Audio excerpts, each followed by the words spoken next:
বেশ কয়েকদিন ধরে আম্মু লুচি আর আলুদম খাওয়ার কথা বলছিল। শীতের মধ্যে যেহেতু এই খাবারটা খেতে খুবই ভালো লাগে, তো আজকে কিন্তু আমি নিজের হাতে বানিয়েই ফেললাম। আমি জানি অনেকের কাছে এই রেসিপিটা অনেক বেশি ইজি, তবে আমরা যারা রান্না পারি না তাদের কাছে একটু ডিফারেন্ট লাগতে পারে। তো প্রথমে এখানে আলুগুলোকে সেদ্ধ করে নিয়েছিলাম, আর আজকের সব রান্না কিন্তু আমি নিজের হাতে করেছি। সেদ্ধ করা আলুগুলোকে খোসা ছাড়িয়ে নিয়ে লবণ, হলুদ আর একটু মরিচের গুঁড়ো দিয়ে ভালো মতো ম্যারিনেট করে রেখেছি। আম্মু পাশে থেকে শিখিয়ে দিচ্ছিল কিভাবে করলে ভালো হয়, তো আমি ওইভাবেই পুরো রান্নাটা কমপ্লিট করেছি।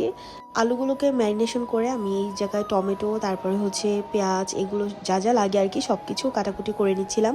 আমার আনাড়ি হাতের কাটা তোমরা দেখতেই পারছো, একটাও সমান হয়নি। এই লিচিগুলো আম্মু এখানে বেলে নিচ্ছিল। আসলে রুটি বানানোই সব থেকে ঝামেলার কাজ, আর এই লুচিগুলো আম্মু এখানে আমাকে বেলে দিচ্ছিল। আর এইখানে আমি সেই ম্যারিনেট করা আলুগুলো ডুবো তেলের মধ্যে ভেজে নিচ্ছিলাম। আলুর কালারটা একটু ব্রাউন হলে আমি এটাকে নামিয়ে নিব। আর এটা ভাজার সময় এত সুন্দর একটা স্মেল আসছিল। হিন্দুদেরকে দেখেছি এখানে একটা ফোড়ন দেয়, ওইটা দিলে অনেক বেশি ঘ্রাণ আসে, তবে আম্মু বললো ওইটা দেওয়ার এখানে দরকার নাই। ওই তেলের মধ্যে আমি আলুগুলো আলাদা করে নিয়ে তেজপাতা আর এই লম্বা মশলাটা আর কিছু এলাচ দিয়েছিলাম। এই গরম মশলাটা তেলের সাথে ভালো করে একটু নাড়াচাড়া করে দেন আমি এখানে পেঁয়াজ গুলো দিয়ে নিচ্ছি।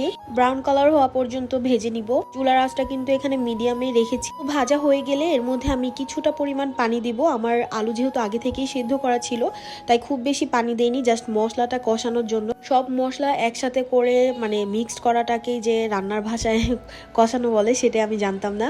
তো তারপরে কুচি করে রাখা টমেটোগুলোকেও দিয়ে দিলাম। আর আম্মু বারবার বলছিল মশলাটা যেন ভালো মতো কষাই, কারণ মশলা কষানোর উপরই নাকি আলুর দম বা গরুর মাংস যে কোনো খাবার ডিপেন্ড করে।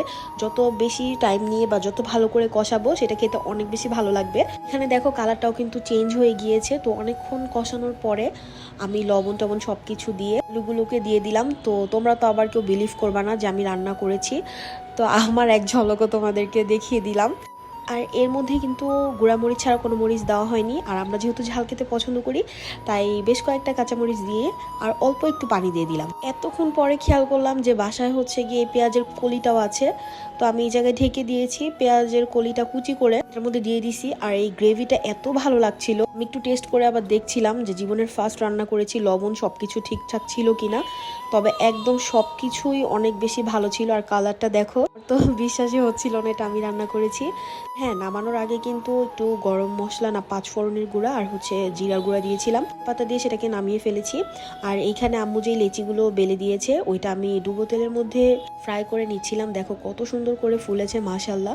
কিন্তু আমি শিওর আমি বানালে এটা কখনোই ফুলতো না, এটা আম্মু লেচিটা বেলে দিয়েছে বলেই এত সুন্দর করে ফুলেছে। দেখো একদম টসটসে হয়ে গেছে।